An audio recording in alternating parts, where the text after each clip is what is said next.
Good morning. I brought some visual aids with me this morning. These are my daughters, Alexandria and Annika, and this is them about a week before the fire. So you can see they've grown up quite a bit since then, but this was us, not quite 5 years ago. Okay, you want to go stand up? So, yeah, this was us a week before the fire, and we lived right in the middle of paradise. We'd never lived in California before, and so we'd heard that there was fire danger. And so when we rented for about 6 months, and then we found a home to buy right in the middle of paradise. And we chose that home specifically because we figured that unless there was some kind of a freak accident, that our home would be safe from fire, because it was not on the ridge, or it was not on a ridge side, and often the fires will start in the north, and then wind will blow them down through the canyon. So we thought, right in the middle of paradise, we're going to be in good shape. So I wanted to share this picture with you. Isn't this a beautiful picture? This is one of my favorites, and yet it has kind of a bittersweet feeling for me. One of my good friends lives in Chico, and she woke up the morning of the campfire, and she was just, wow, this is so beautiful, that she took a picture. And she didn't realize what she was taking a picture of. The black at the top is the smoke as it's rolling over the ridge and into the valley. So my message this morning is the plans I have for you. And I know this has been something that we've talked about on and off for years, but this was a verse that I clung to, Jeremiah 29:11, "For I know the plans I have for you, saith the Lord." So in the morning, that morning, like you saw in the video, we went to work, we went to daycare, we went to, my husband worked in Chico, and so he dropped off the kids at daycare, and I went straight to a meeting at the hospital. And about 8 o'clock, little after 8:15, I called him and I said, "There's a fire. You need to come back. You need to get the girls," because he had the car seats in his car. "You need to come back. You need to get the girls, and then we need to evacuate." So he took this picture from Chico at 8:30 that morning. He managed to get to our house, but he couldn't get over to our girls' daycare, because by then they had started using both lanes for all lanes for evacuation. Traffic was going one way, and it was down the ridge. So for those of you who are not familiar with this area, Paradise is in the foothills of the Sierra Nevada mountains. It's on a ridge, so there's limited entry and exit to the town. There are 4 main thoroughfares down to the valley, down to Chico, and then there's one that goes further up the ridge and crosses over to another highway. And that one that was crossing over to another highway, that was actually recently, it was created in 2008, I believe, because there was another fire, another scare like this one that thankfully didn't burn the town, but they created it so that there would be a 5th exit route. So this is, very short distance from our home, and you can see all lanes of traffic are heading in one direction. This is just a few minutes later. And I remember I happened to get, I was able to get the girls in my car, but I didn't have any car seats. So for those of you who are parents and remember, that's kind of a nerve-wracking thing, because that's something you just don't do. So I had them in the back of my car with car seats, and I remember looking at the dash, the clock on the dashboard, and I thought to myself, what am I doing? Why am I here in the car at 11 o'clock at night with the girls, and I had the cat in the back of my CRV. And I thought, what am I doing? What is going on? And I realized that my mind was starting to play tricks on me, that it wasn't 10 o'clock or 11 o'clock at night. This was 11 o'clock in the morning. This is just a few minutes later, 3.5 miles from our house, and it was starting to get pretty serious. The video talked about the high winds. There was about 40, 45 miles an hour winds that week, or the days leading up prior. And because we lived on a ridge, we didn't have natural gas, but everyone had propane tanks. And so you can imagine what a propane tank might do in this kind of situation. My husband describes it as, it sounds like just gunshots at very, very, very close range. So in the midst of all of this, I had a number of surreal moments that I just can't even describe. You see the best of humanity in the worst of these kinds of situations. In one case, there was a woman in her car. I had some real difficulty getting to our daughters at daycare, and I was on the phone regularly with our daycare provider, and I said, I'm coming, but traffic, I'm stuck in this traffic. And there was a space of about 4 blocks that I had to actually drive against traffic because they were starting to use all the lanes for evacuation. So this elicited a lot of honking from other people. They're like, hello, you're going the wrong way. And yet, I really didn't think I was going to be able to make it through because they were in gridlock as well. And so I remember thinking, I've got to turn around. I can't make it. And there was this little voice in the back of my head that says, no, you will make it, you must make it, and you must go now. And so I remember turning around, and there was this woman right to my left, and she was yelling at me through her car. And so I rolled down the window, and the funny things that you think and do and say when you're in those moments, I said, look, I have to get to my daughters. I'm going to try not to hit you, but I got to get through. And I thought she was going to yell at me. And she's like, oh, no, don't even worry about it. Even if you do hit me, we'll sort it out later. And I'm like, I don't know you. I mean, how are we going to sort it out later? Anyway, okay, thank you, goodbye. And so I rolled up my window, and she started to move, and other cars ahead of me saw that I was coming through. And so I was in my CRV, and I was driving on the sidewalk for part of it. I was driving in the ditch for part of it, and finally I was able to wind my way through. And it was a good thing that I got there because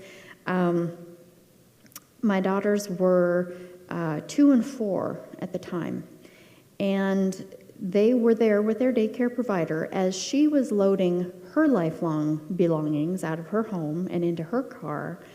And she was becoming more and more concerned and worried, like you would. And for some reason, they got in their minds that Mommy and Daddy had died in the fire. And so they were starting to think, what are we going to do? Do we live with Teacher Ruth Ann now?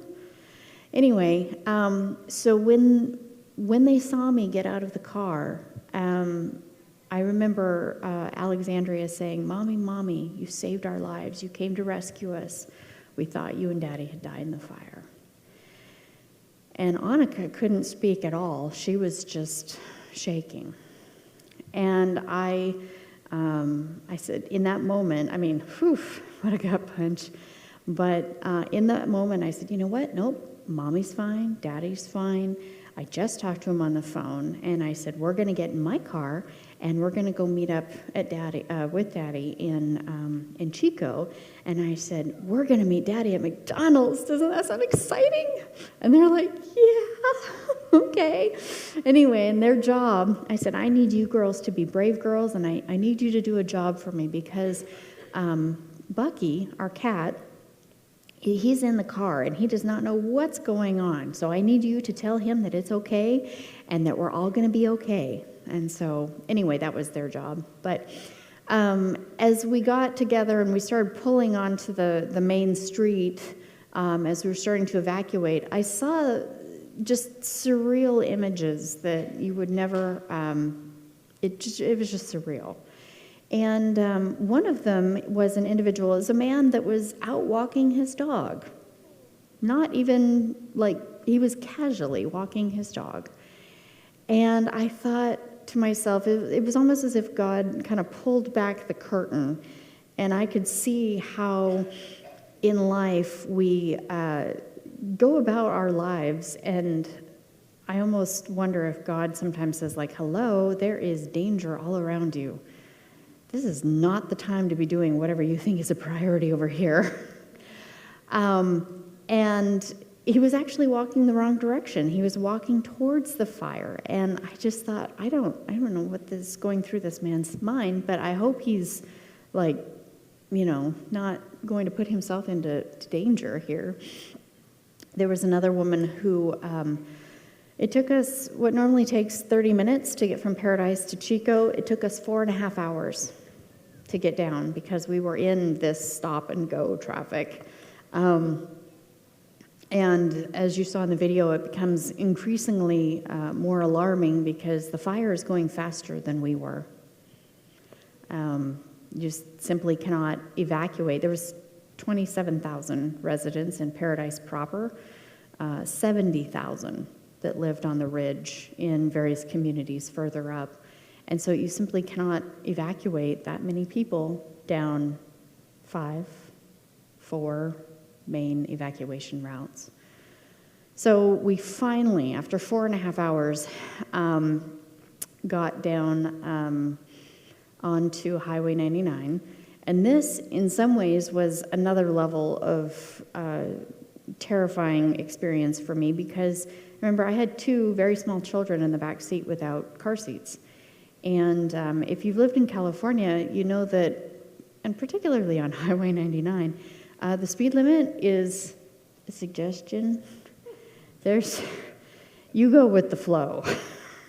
If the flow is going 95, you're going 95. And so while there was significant number of extra people on the freeway that day, all I could think of is someone's going to hit me, and we're going to have a whole other issue. And so I pulled off onto Highway 99, and I'm starting to get into the flow of traffic, which was not as fast as usual, thank goodness, but it was still pretty quick. And something happened because my girls are not used to, at this age, adult car seats, and so one of them got out of her car seat, or not car seat, but her seatbelt. So I pulled over quickly so that I could jump out and get her set back up. And I couldn't even get out of my car before someone behind me pulled up. They rolled down their window. They're like, "Do you need help? Can I help you? Do you need anything? What do you need?" And I just said, "Oh, no, we're fine. I'm just fixing a seatbelt. We're good." And she's like, "Okay, are you sure? Are you sure?" And then I assured her, and she took off. And I just think about those moments where these people that are, like the woman in the car and this woman who's ready to help me, complete stranger. I mean, it was some of the best opportunities of people being at their best, examples of people being at their best. And I think taking in strangers is the final one. This one's, they weren't strangers to me. This is kind of interesting. So after the fire, we did regroup at McDonald's, and we got Happy Meals, which was very exciting for some people in our group. And we started talking about, well, what are we going to do? What's the next step? Because McDonald's was oddly, it was populated with people who had fled the fire just like us. And so it almost became a refugee haven. And there were people sitting there like, well, what are we going to do? What are you going to do? Anyway, so Mike and I were talking, and I said, look, it's Thursday. This is not going to resolve itself today. The girls are traumatized. I said, let's get them to a place where there's no smoke. let's get them to a familiar place. And so we decided that we were going to drive up and get to my in-laws' house as quickly as possible, which is just outside of Tri-Cities here in Washington. And so we were there for the weekend after the fire, and Sabbath morning we got a text from a neighbor, and he says, I have some bad news for you. He says, I hope you're sitting down. I'm about to text you a picture of your home. And he did, and it was gone. And we were, of course, stunned for that first day or two, and we started to try to make some decisions about, not even in the near future, but like, okay, what's our plan for today? What's our plan for tomorrow? Let's not think any further than that because we know it's going to change. Anyway, Mike still had a job in Chico. And so we thought, there should be one of us who's working because who knows what's happening. My job was in Paradise, and that's done. So anyway, a friend of mine texted, and they said, hey, is there anything that you need? And I said, well, if you're serious, my husband works in Chico, and he needs a place to stay because all the hotels are filled. Every other person that I knew that had space, guest rooms, people were living with people that they knew sort of, but not really. We made a lot of great friends in the first few weeks as everyone from Paradise tried to essentially cram into the town of Chico and try to at least be nearby and ready for the opportunity to go back to their property or see what's happening and, what have you. They wouldn't realize that it would probably be another 6 weeks or so before the National Guard would let us in because the coroner and his team had to go to every single house and check for human remains. And that took some time. So friends of mine, but individuals, wonderful people that had never met my husband, agreed to take him in for an undetermined period of time. They were a family of 4 living in it was probably maybe 1,100 square foot apartment in Chico. And they moved their kids into one room, so he had his own space. But I remember him telling me how odd and awkward it was to be given an address. He's there with his duffel bag of pretty much nothing, because I don't think he actually took any clothes with him from the house. We thought we were coming back. In fact, we left our important documents and everything at the house because we thought they'd be safer than with us in the cars. So anyway, he shows up on their front doorstep and he says, hi, I'm Mike. I'm supposed to live with you? Anyway, wonderful, wonderful people, and they took him in. He was there with them for, about 6 weeks. So these are some pictures of the aftermath. This was our church. As you can see, that didn't fare very well. One of the things that was very interesting to me is that there's no rhyme or reason to fire. You can see it completely took out the church, and yet it left the Paradise Church office sign. I worked with Adventist Health Feather River, so these are some pictures of my friends and colleagues and our hospital rooms on the upper left. It burned a whole wing of the hospital. The majority of our patient rooms were burned. And you saw in the video that the firefighters were saying, okay, don't try to save the buildings. We're beyond that. We just need to get the people out. Which is part of the reason why there was so much devastation.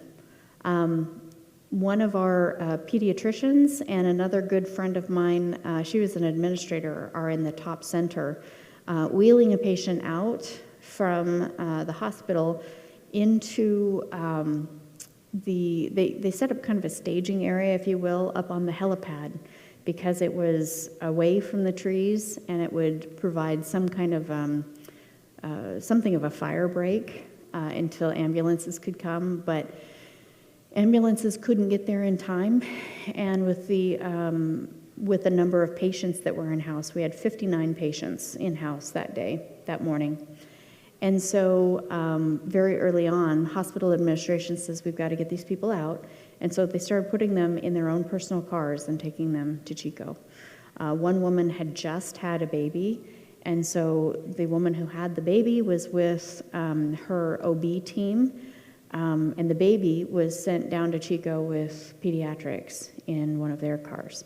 So the stress of, going through the physical stress and the emotional stress of having a child, and then to be immediately separated and put into this kind of an environment, our team was extremely proud of the fact that all 59 of those patients made it to Enloe Hospital.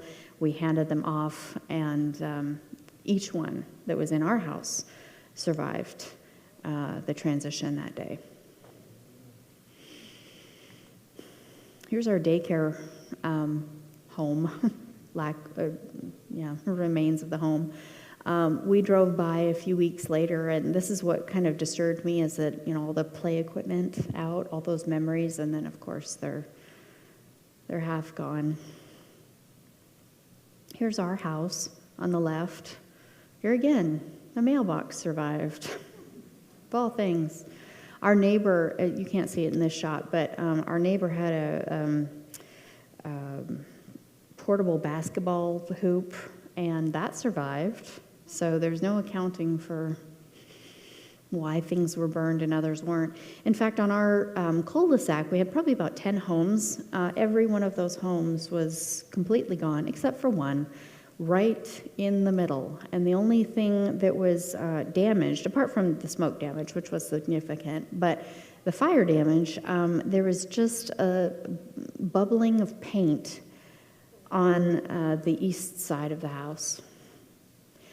Top right, if you can tell, this is the burnt innards of our piano. And bottom left, I think this one's, that's the oven.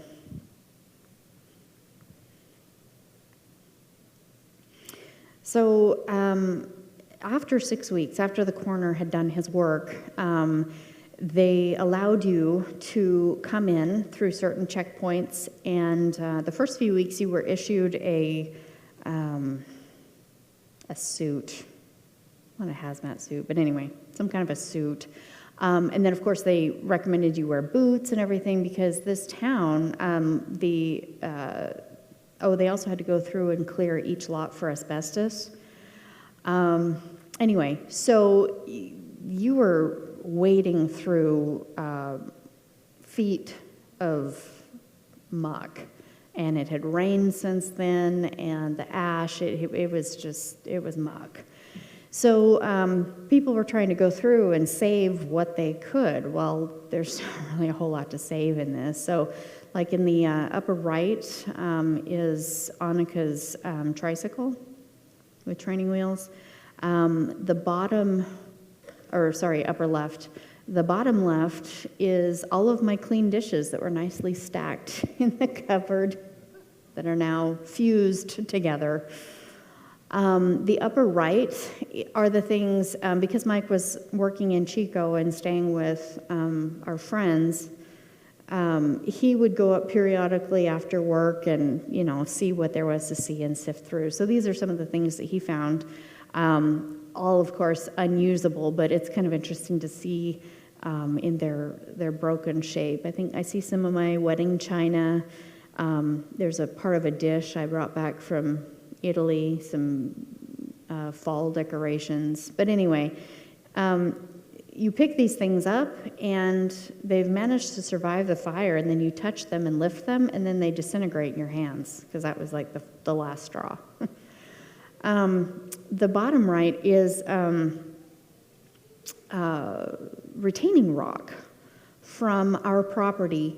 It got so hot, the fire burned so hot that moisture inside the rock caused the rock to explode. And this was, we saw these rock fragments throughout our property. So I came away with some life lessons that I thought that I would share. So we're not promised ease, and this is something that we talk about, periodically. But for me, for my family, this experience was really transformative. The things that we are promised is that He has a plan for us, whatever that plan might be, and it will evolve and change, and that He'll never leave us. So those were things that we just I clung to in particular during those first few weeks and months even, because you can think in your mind that that's just stuff. That's a very intellectual concept. It's just stuff, everyone's fine, everyone's safe. And that's true. But your mind has been, you're grieving in some aspect. You're grieving for the things that you lost. You're grieving, maybe in some cases, for friends that passed away that were not able to escape. You're grieving for a future that you had imagined for yourself. We thought we were going to live in paradise for some time. In fact, we were starting to look at registration for Paradise Adventist Academy and all of those things. And then in a moment, it's gone. So for me, one of the main lessons I learned, or I've incorporated into my life, is carpe diem. We'll seize the day. We'll find ways to say yes. So we find ways to take that trip, to don't wait for a more convenient time. Make those memories now. And my goal over the last 5 years has been to not replace, but for every horrible memory, I want to be able to counteract that with a good memory that we've had since then. So we've been rebuilding our memories over the last few years. These are some of our trips that we took in that effort of trying to rebuild those memories. The town of Paradise recently posted this. I'm sure you've been watching the news and seeing that, unfortunately, history is repeating itself. History has repeated itself several times in California since the Camp Fire, but wildfires once again in the news with the Maui fires a few weeks ago. And this was posted recently on Facebook by the town of Paradise, and I really like how they phrase the bottom section, in that having experienced tragedy, we are unfortunately familiar with the unimaginable experiences you're facing. So from one paradise to another, we're here for you for whatever you may need. And that, for a fire survivor, is so helpful, just to know that there are people. I remember calling our insurance agent, and she says, first of all, I'm so sorry. And she says, I imagine that life is kind of a blur for you right now. So if nothing else comes out of this conversation, just remember that my name is Angela. I'm your person. That's it. So in that effort, in this unfortunate situation, I, as a former Paradisian, have the opportunity to provide that same comfort to people who are going through the fires now in Hawaii. And I cannot tell you the relief it is just to know that there's people out there and they're ready to help. Now, help can take a variety of forms. Help can also be hurtful. And the reason I say this is we had some very, very good friends who wanted to know that we were taken care of. And so their church group got together and they loaded a minivan full of clothes and toys and blankets and all of these sorts of things. And they brought it to us. And it was very, very thoughtful. I applaud the attempt. I applaud the thought behind. But in those kinds of situations, a fire survivor does not know what they need immediately. They just know that they're in shock. And so, to be blunt, cash. Let them, in their time, as they need, as they can, have the ability to process what they need and process what they don't need. Just knowing that there's people out there who want to help and that they're going to help them with some initial funding to kind of get them started, because it takes a while for your insurance claim to go through, and of course with all the insurance claims and questions, then comes the mountain of paperwork. So it's almost a re-traumatization of what you've already lost, and now you have to articulate and put a value on each of it and send it off to people, and then hopefully they will send you a check back. So in receiving this van load of things, we felt obligated in some ways to use everything. Clothes that didn't fit, toys that were not at our daughter's age level, those kinds of things. And it was also very stressful just to open the boxes and bags and sort through it to see what we could use. I couldn't myself. I'm very organized in my normal life. It took me 3 months, 4 months to even want to think about opening those bags. So we have the opportunity to help those other folks. So I just wanted to take this opportunity to say, if you are interested, if you are inclined, there are ways that the church, the Oregon Conference are providing support to the folks there in the same manner, and that they are getting gift cards and cash and things, so that they, when in their own time, can take those and purchase and provide what they need to do. And I say in their own time because many of my friends they'd find themselves at Walmart or Costco or Target. They'd get there. Muscle memory is very strong. They'd get there, they'd get a cart, and they'd start walking up and down the aisles. They didn't know what they needed. They're just kind of on autopilot. And they'd stop, and they're like, well, I don't, this is too overwhelming. I don't know what I need. And so sometimes they'd get one or two things that they may or may not really need. Oftentimes they returned their cart and left, and they tried again tomorrow, just because your mind is in shock, and it takes a lot of time to process that shock. So I often get questions from being in this experience, and for me personally, I don't mind talking about it, because it was obviously not a great experience, but we had the opportunity to learn from it, I think, and grow from it. Friends I know won't talk about it. Even the mere mention of it causes them extreme anxiety. So I thought that if there were questions, we could do kind of a Q&A session here. If anyone does have questions. The blessing of being up here is I can't really see, so. All right. I've horrified everyone. Okay. All right, then. Well, we do have one question.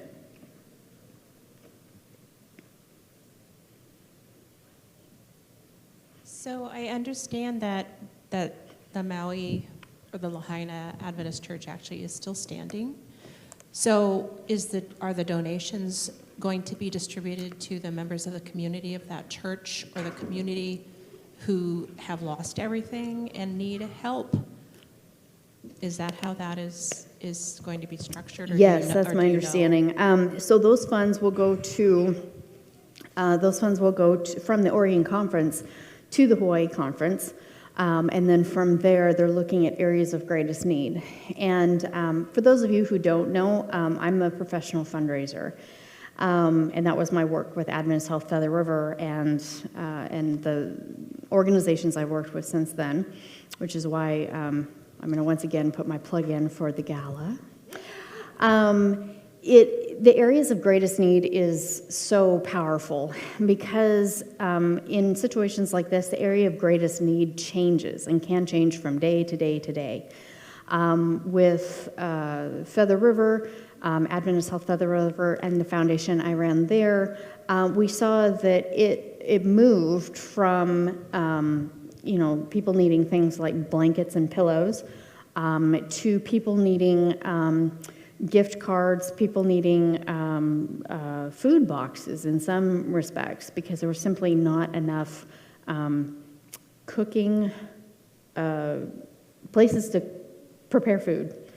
In fact, there was such a lack of housing that the insurance companies were allowing people to use their loss of use funds with their insurance claims to purchase RVs, to live out of RVs. So the area of greatest need really does allow the